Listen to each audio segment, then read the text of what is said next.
DM SP पर हत्या का केस दर्ज करने की भी मांग है। बिल्कुल, दरअसल बुलडोजर कार्रवाई के वक्त रोहताश लोधी नाम के शख्स की मौत हो गई। पीड़ित परिवार का आरोप है कि केस दर्ज होने के बाद भी आरोपियों पर कोई कार्रवाई नहीं हुई है। इसके बाद सपा अध्यक्ष अखिलेश यादव ने परिवार से मिलकर मदद का आश्वासन दिया है। तो देखिए, बुलडोजर एक्शन के दरमियान रोहताश नाम के शख्स की जान गई और ऐसे में परिवार वालों से मुलाकात करती ये जो तस्वीरें आई हैं अखिलेश यादव की, और उन्होंने आश्वासन दिया है कि आपको मदद मिलनी ही चाहिए और इसके लिए हम लामबंद हैं।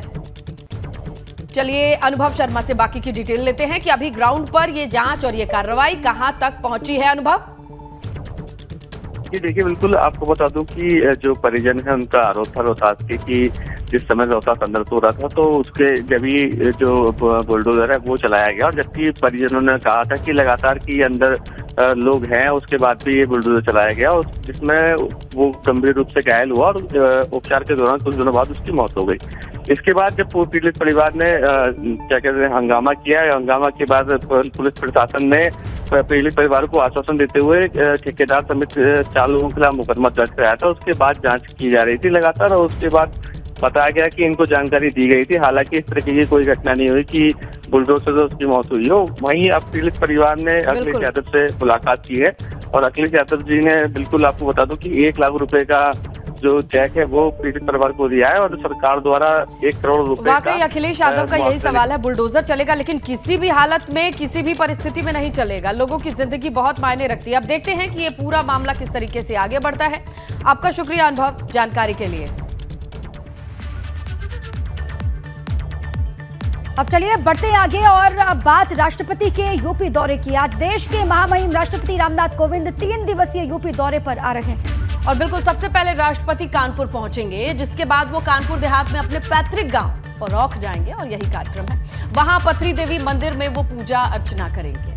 और देखिए, यहाँ उनके साथ पीएम मोदी, सीएम योगी के अलावा राज्यपाल भी मौजूद रहेंगे। कई कार्यक्रमों में सब साथ नजर आने वाले हैं और इसके बाद राष्ट्रपति देर शाम कानपुर पहुंचेंगे। रात में सर्किट हाउस में विश्राम करेंगे। इसके बाद वो अगले दिन यानी 4 जून को गोरखपुर जाएंगे और 5 जून को संत कबीर नगर के दौरे पर रहेंगे।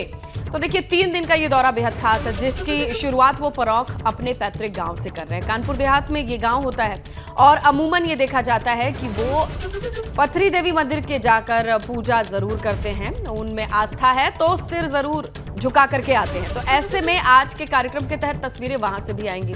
हमने आपको कार्यक्रम की तैयारियों का जायजा लेने वाली तमाम रिपोर्ट्स दिखाई थी और अब महामहिम के पहुंचने का इंतजार है उनके पैतृक गांव में। चलिए आगे बढ़ेंगे और इसी मद्देनजर आपको बताएं कि कानपुर सज करके तैयार है। अब सिर्फ इंतजार है तो महामहिम के आने का। बिल्कुल, राष्ट्रपति के दौरे को लेकर कानपुर को दुल्हन की तरह सजाया गया है।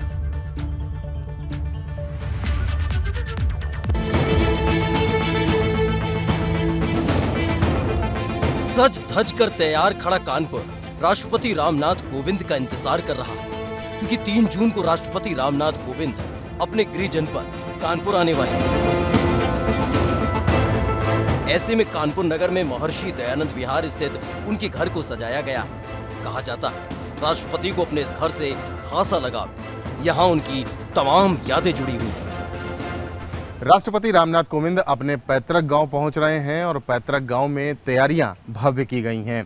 यहां पर आपको जनसभा भी संबोधित करेंगे राष्ट्रपति रामनाथ कोविंद। उनके साथ प्रधानमंत्री नरेंद्र मोदी होंगे, मुख्यमंत्री योगी आदित्यनाथ होंगे और राज्यपाल आनंदीबेन पटेल होंगी। ये मंच की तस्वीरें हैं। मंच पर LED स्क्रीन बड़ी लगाई गई है और उसके साथ ही 30,000 लोग करीब यहाँ पर मौजूद होंगे।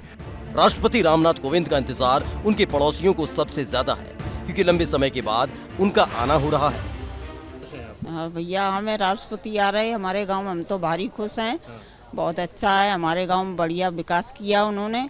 सब कुछ मिल रहा, गल्ला नाच पानी माने हर चीज मिल रही व्यवस्था है।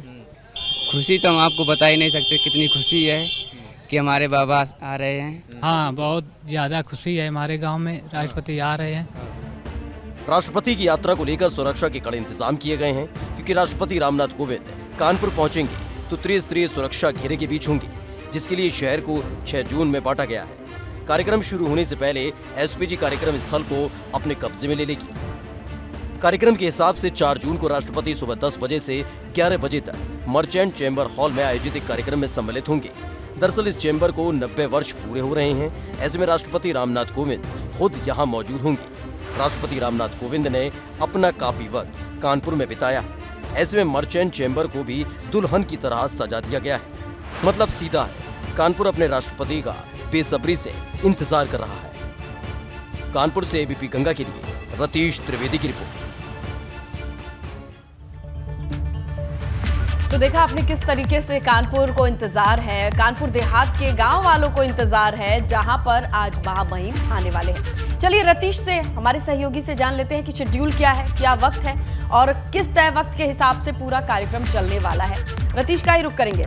रतीश, आप जरा बताइए कि आज क्या क्या टाइम फ्रेम पर ये तमाम चीजें चलने वाली हैं और वक्त क्या बताया जा रहा है जब महामहिम का आगमन होगा। बिल्कुल, देखिए 3 दिवसीय दौरे पर उत्तर प्रदेश में आज महामहिम राष्ट्रपति निकल रहे हैं और अगर बात की जाए तो 11:35 पर वो राष्ट्रपति भवन से निकलेंगे। आपको तस्वीरें भी दिखाते हैं। परौक गांव, पैतृक जो गांव है वहां पर हम मौजूद हैं। भव्य पंडाल सजाया गया है, भव्य मंच सजाया गया है और मंच पर तैयारियां भी चल रही हैं। अगर शेड्यूल की बात की जाए तो 11:35 पर राष्ट्रपति भवन से निकलकर 12:40 पर वो कानपुर के चकेरी एयरफोर्स स्टेशन पहुंचेंगे और उसके बाद 12:50 पर वहां से सीधे पैतृक गांव परौक के लिए हेलीकॉप्टर से निकलेंगे और यहां पर पहुंचेंगे। इसके बाद 1:40 पर उनका आगमन होगा और 1:50 पर प्रधानमंत्री नरेंद्र मोदी का आगमन होगा। उसके बाद ठीक दोनों लोग एक साथ पथरी देवी मंदिर जाएंगे। पथरी देवी मंदिर राष्ट्रपति के पिता की काफ़ी आस्था रही है, काफ़ी परिजनों की आस्था है, राष्ट्रपति की स्वयं की इस मंदिर में आस्था है। तो विधि विधान से पूजा अर्चना करेंगे। वहाँ पर पुजारी के वाजपेयी उनको पूजा अर्चना कराएंगे। पिछले वर्ष जब 25 जून को राष्ट्रपति अपनी पत्नी के साथ यहाँ पर आए थे तब भी उन्होंने इस मंदिर में पूजा अर्चना की थी और इसके बाद वो पास में ही स्थित बाबा साहब भीमराव अम्बेडकर पार्क की तरफ जाएंगे। वहां पर जयपुर से लाई गई एक संगमरमर की मूर्ति स्थापित की गई है, उसका अनावरण करेंगे और उसके बाद मिलन केंद्र जाएंगे। मिलन केंद्र काफ़ी खास है क्योंकि राष्ट्रपति के पैतृक आवास है और जिसे राष्ट्रपति ने साल 2009 में अपने पिता मैकूलाल की स्मृति में स्वयं सहायता समूह की महिलाओं को समर्पित कर दिया था और अब आज वहां पर तमाम महिलाएं काम करके अपना जीविकोपार्जन कर रही हैं। और मिलन केंद्र में जाते वक्त प्रधानमंत्री, मुख्यमंत्री और राज्यपाल भी उनके साथ होंगे और उसके बाद सीधे ये जनसभा स्थल, जहाँ की तस्वीरें हम दिखा रहे हैं, जहाँ पर साफ सफाई और तमाम काम किए जा रहे हैं क्योंकि आज बहुत बड़ा दिन है। परौक गांव में एक भव्य पंडाल सजाया गया है, तिरंगे रंग से बिल्कुल रंग दिया गया है इस पंडाल को और यहाँ पर आज सेंटर होगा, पूरा केंद्र होगा क्योंकि प्रधानमंत्री यहाँ पर मौजूद होंगे, राष्ट्रपति यहाँ पर मौजूद होंगे, मुख्यमंत्री योगी आदित्यनाथ मौजूद होंगे और राज्यपाल आनंदीबेन पटेल होंगी। 30,000 लोगों को संबोधित करेंगे महामहिम राष्ट्रपति यहाँ पर और अपनी जो स्मृतियाँ हैं उनको याद करेंगे। तो बड़ा ही भव्य कार्यक्रम की रूपरेखा खींची गई है। 4:35 पर प्रधानमंत्री और राष्ट्रपति कानपुर के चकेरी एयरपोर्ट पहुंच जाएंगे और उसके बाद सीधे प्रधानमंत्री दिल्ली जाएंगे, लेकिन राष्ट्रपति चकेरी एयरपोर्ट से सर्किट हाउस जाएंगे। कानपुर के सर्किट हाउस में आज वो कुछ लोगों से मुलाकात करेंगे, आराम के बाद कुछ लोगों से मुलाकात करेंगे और रात्रि विश्राम करेंगे। इसके बाद राष्ट्रपति का 4 जून को प्रोग्राम है सुबह 10 बजे से लेकर और 11 बजे तक मर्चेंट चैम्बर हॉल जाने का। Merchant chamber of Uttar Pradesh को 90 वर्ष पूर्ण हो रहे हैं। यहाँ पर एक स्मारिका का विमोचन करेंगे, पुत्रिका का विमोचन करेंगे और उसके बाद 11:30 बजे वो कानपुर से रवाना होंगे गोरखपुर के लिए। जी बिल्कुल रतीश, अब देखना होगा कि जब तस्वीरें आती हैं तो लोगों का उत्साह क्या होता है और किस तरीके से वो स्वागत करते हैं। तैयारियां पूरी हैं, बस इंतजार है। शुक्रिया रतीश जानकारी के लिए। चलिए अब आगे बढ़ते हैं, रुक करते हैं अगली खबर का। दीपा बिल्कुल, और अगली बड़ी खबर है आज देखिए, यूपी सरकार की तीसरी ग्राउंड ब्रेकिंग सेरेमनी होनी है। लखनऊ सज चुका है, लखनऊ के इंदिरा गांधी प्रतिष्ठान में ये सेरेमनी होगी। PM Modi ground breaking ceremony का उद्घाटन करेंगे और करीब देखिए 80,000 करोड़ की 1406 परियोजनाओं का शिलान्यास होगा। बिल्कुल दीपा, देखिए पीएम मोदी के अलावा उद्योग जगत के दिग्गज शामिल होने वाले हैं इस समिट में। यूपी की जो इकोनॉमी है उसे ऊंची उड़ान भरनी है और इसीलिए ये तीसरी ग्राउंड ब्रेकिंग सेरेमनी का आयोजन हो रहा है। देश के बड़े बड़े उद्योगपति जिनका आप नाम ले वो इसमें शामिल होने वाले हैं। और देखिए, इस सेरेमनी का उद्घाटन करने के लिए पीएम नरेंद्र मोदी सुबह 11 बजे का वक्त है लखनऊ पहुंच जाएंगे, जहां लखनऊ के इंदिरा गांधी प्रतिष्ठान में ये कार्यक्रम होने जा रहा है। और कार्यक्रम का दिन आज है, अपने आप में बहुत अहम है। किस तरीके से तैयारियां वहां पर की गई हैं, उसकी हर एक बारीकी को जाना है खुद सीएम योगी आदित्यनाथ ने पीएम की मौजूदगी। और साथ में तमाम बड़ी हस्तियां आपको नजर आएंगे, उद्योगपति नजर आएंगे। आप देख सकते हैं कि किस तरह से यहाँ पर तमाम तरह के जो स्टार्टअप हैं, चाहे वो बात की जाए, देखिए यहाँ पर हम देख पा रहे हैं लॉक्स के, इससे पहले हमने देखे डिफेंस के क्षेत्र से जुड़े हुए ODOP के जो तमाम प्रोडक्ट्स हैं उनको हमने यहाँ पर देखा था। तो ये आप देख सकते हैं कि तमाम वो प्रोडक्ट्स जो यहाँ पर लगाए गए हैं, जो लोगों को देखने को मिलेंगे जब पीएम मोदी आएंगे, तो वो भी यहाँ पर इन चीज़ों को देखेंगे। कैमरा सहयोगी हरिओम के साथ शैलेश अरोड़ा, एबीपी गंगा, लखनऊ।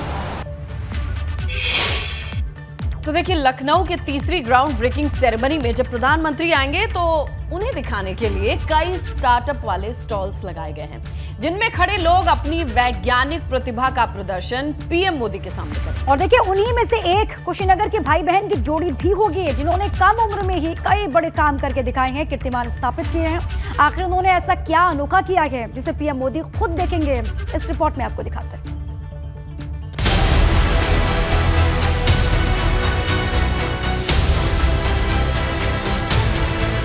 कुशीनगर के इन दोनों भाई बहन के लिए आज का दिन उनके जीवन का सबसे महत्वपूर्ण और यादगार दिन बनने वाला है।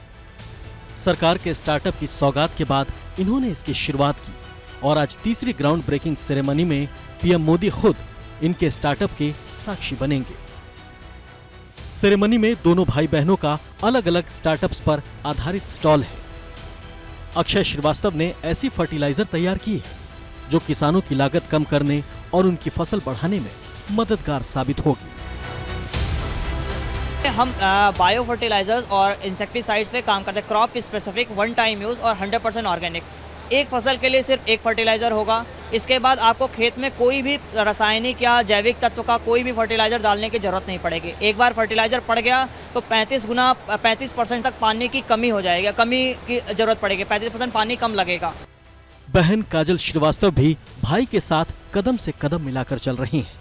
इन्होंने एन साइफर नाम की एक बैंड बनाई है, जिसे लगाने से ये पता चल जाएगा कि आपके शरीर में क्या कमी है, और इनकी रिपोर्ट के आधार पर डॉक्टर बता सकेंगे कि ऐसे में आप क्या खाएं और कैसी दिनचर्या हो। अच्छी बात यह है कि पीएम मोदी खुद काजल के बनाए बैंड को अपने हाथ में पहनेंगे और इसकी खूबियां समझेंगे। और पहले के ज़माने में वैद्य लोग क्या करते थे, 3 उंगलियां रख के किसी की नाड़ी चेक कर लेते थे, तो आपका पूरा पास्ट प्रेजेंट फ्यूचर सब बता देते थे हेल्थ वाइज। और हम भी क्या कर रहे हैं कि हम भी अपने डिवाइस से किसी भी पर्सन का वही एग्जैक्ट सेम नाड़ी हम डिजिटाइज करके बता रहे हैं। जैसे आपकी ECG की रिपोर्ट आती है, वैसे हमारे नाड़ी की रिपोर्ट आती है।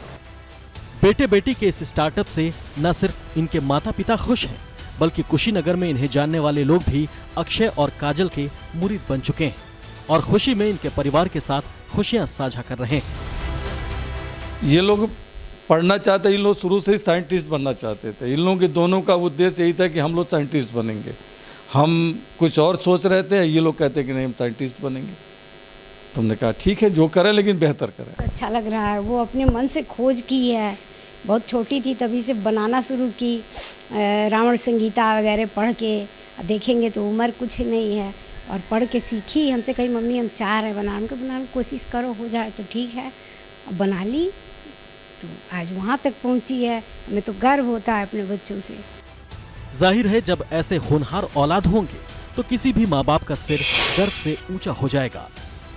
एबीपी गंगा के लिए कुशीनगर से अखिलेश तिवारी के साथ लखनऊ से शैलेश अरोड़ा की रिपोर्ट।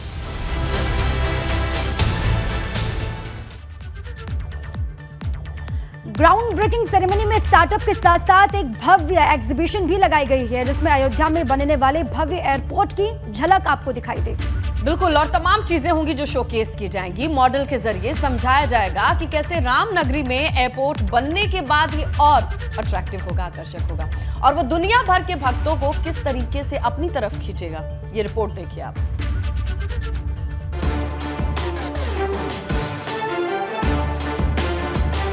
तीसरी ग्राउंड ब्रेकिंग सेरेमनी में वैसे तो स्टार्टअप के दौरान कई तरह की झलकियां दिखेंगी, लेकिन इसमें अयोध्या में बन रहा एयरपोर्ट भी खास है, जो रामनगरी की झलक दिखाएगा।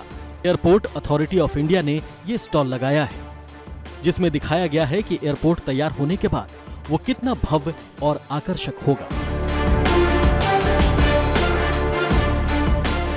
अयोध्या के इस एयरपोर्ट में अंदर की तरफ जाते हुए आप ये तस्वीरें देख सकते हैं कि किस तरह से ये है। और एक टाइम पर वर्तमान में अगर हम बात करें तो 3 जहाज़ के खड़े होने की यहाँ पर व्यवस्था जो है वो है। हालांकि भविष्य में इसका विस्तार भी हो सकता है। इसके अलावा जो टर्मिनल की बिल्डिंग होगी वो कैसी होगी उसकी झलक आप देखें। जो टर्मिनल बिल्डिंग के ऊपर छत की हम बात करें, गुंबद देखकर आपको ये एहसास होगा कि आप अयोध्या में हैं। इसके टर्मिनल की छत पर मंदिर पर बनाए जाने वाले आकार के गुंबद होंगे। साथ ही यहाँ एक वक्त पर 3 प्लेन एक साथ खड़े हो सकेंगे। हालांकि इसमें आगे विस्तार भी किया जा सकता है। लखनऊ से एबीपी गंगा के लिए शैलेश अरोड़ा की रिपोर्ट।